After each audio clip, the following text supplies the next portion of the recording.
कक्षा 10 के हिंदी माध्यम के सभी प्यारे विद्यार्थियों का हमारे YouTube चैनल पर स्वागत है। आज हम उसी प्रश्नावली में आगे बढ़ते हुए प्रश्नावली 5.2 का प्रश्न क्रमांक 3 का क्वेश्चन नंबर सेकंड को हल करेंगे। इसमें प्रथम पद ज्ञात करना है, दूसरा पद दिया है और तीसरा पद भी हमें ज्ञात करके बताना कि इस खाली स्थान पर क्या आएगा। तो जो दिया है हमें उसको हम लिखेंगे। दिया है क्वेश्चन में क्या दिया है, A2 का मान, A1 का मान हमें ज्ञात करना है और A2 का मान दिया है, A3 का मान भी ज्ञात करके बताना और A4 का मान हमें क्वेश्चन में दिया है। तो जो दिया है हम उसको लिखेंगे। A2 बराबर क्या है 13। A2 को क्या लिखोगे, A plus D equal to में 13। इसको हम क्या बोलेंगे, समीकरण नंबर 1। और क्वेश्चन में क्या दिया है, A4, A1 A2 A3 A4। जो A4 का मान है वो क्या है 3 है।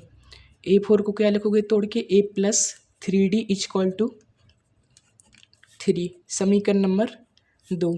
तो समीकरण 1 और समीकरण 2 को हम हल करेंगे। समीकरण 1 क्या है, A plus D equal to 13 और समीकरण नंबर 2 है A plus 3D equal to 3। तो समीकरण 1 और समीकरण नंबर 2 को यहाँ पर A और E क्या है, बैलेंस है। तो समीकरण 1 और समीकरण नंबर 2 को हम विलोपन विधि से हल करेंगे।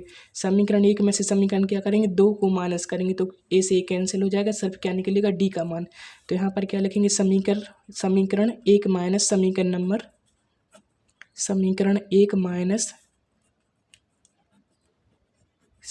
नंबर 2।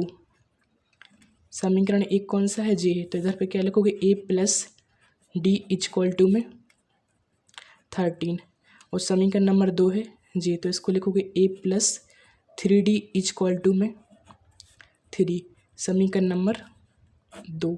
यहाँ पर प्लस है तो यहाँ पर क्या होगा, माइनस हो जाएगा। यहाँ प्लस का साइन है तो यहाँ पर साइन चेंज होगा तो माइनस होगा। यहाँ पर प्लस का साइन है तो यहाँ पर क्या होगा, माइनस का होगा। प्लस का ही और माइनस का ही कैंसिल। यहाँ पर क्या है, प्लस का D और माइनस का J देखेंगे ऑप्शन, प्लस का D माइनस का 3D तो क्या होगा, माइनस का 2D। माइनस का 2D इक्वल टू प्लस का 13 और माइनस का 3। प्लस का 13 माइनस का 3 क्या होगा, प्लस का 10। तो D इक्वल टू क्या होगा 10। तो D इक्वल टू होगा 10 अपॉन माइनस का 2। 2 1 जा 2, 2 5 जा 10। तो D इक्वल टू क्या हो जाएगा, माइनस का 5। जो D का मान होगा वो क्या बनेगा, माइनस का 5। और A का मान निकालेंगे। अब जब D का मान और A का मान होगा जब भी हम समांतर श्रेणी का कोई भी पद निकाल सकते हैं। तो A का मान निकालने के लिए D का मान समीकरण 1 या 2 में रखेंगे। तो यहाँ पर क्या लिखेंगे, समीकरण 1 में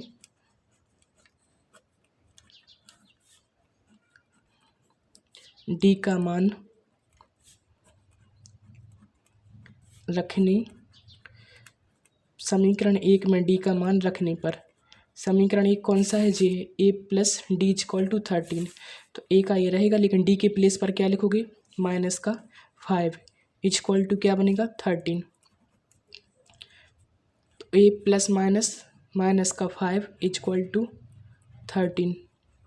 A इक्वल टू 13 प्लस का 5। 13 में 5 प्लस करोगे तो क्या बनेगा 18। तो जो A का मान होगा वो क्या होगा, 18 होगा। तो प्रथम पद हमें ज्ञात करके बताना था, तो प्रथम पद क्या हो जाएगा, 18 हो जाएगा। और दूसरा पद हमें क्वेश्चन में दिया है, जो A का मान होता है वही क्या होता है, प्रथम पद।